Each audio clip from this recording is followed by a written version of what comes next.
Today we're in Stuart, Florida, at the last remaining House of Refuge.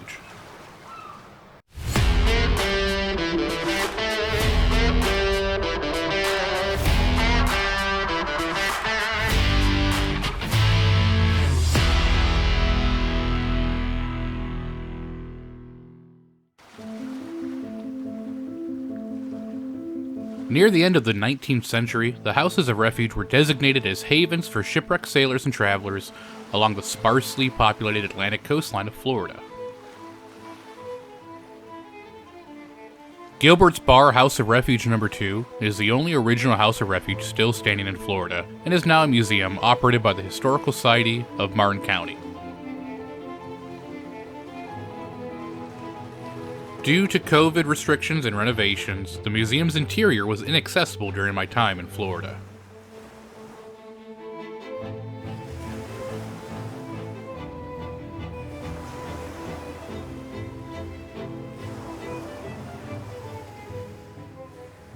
In 1876, the U.S. Life-Saving Service constructed 10 houses of refuge, or life-saving stations, along Florida's Atlantic coast. The United States Life-Saving Service was a United States government agency that grew out of private and local humanitarian efforts to save the lives of shipwrecked mariners and passengers. It began in 1848 and ultimately merged with the Revenue Cutter Service to form the United States Coast Guard in 1915. These houses were staffed by keepers who were tasked with finding, rescuing, and administering to those who fell victim to Florida's treacherous reefs and shoals. Prior to the construction of these houses, even if a shipwreck victim made it to the isolated Florida shore, they could easily perish from starvation and thirst. This House of Refuge was in service from 1876 until 1915, when it became Coast Guard Station No. 207. It continued the service until 1940, when it was transferred to the United States Navy and used as a beach patrol station for 5 years. In 1942, when German U-boats torpedoed freighters along the Florida Treasure Coast, a lookout tower and additional buildings were constructed on the property.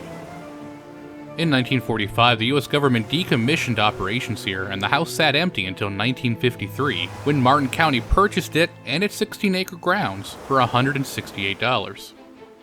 Almost immediately, in addition to serving as a museum, the House of Refuge became a refuge for sea turtles. Now sea turtles, rather than shipwreck victims, depend on the life-saving measures of the House of Refuge.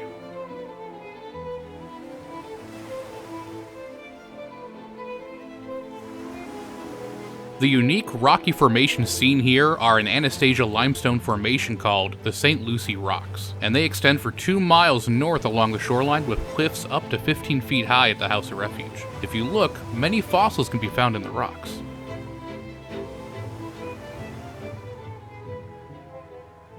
In October 1904, a ship named the George's Valentine was returning from South America with a load of lumber and was working its way through the Straits of Florida.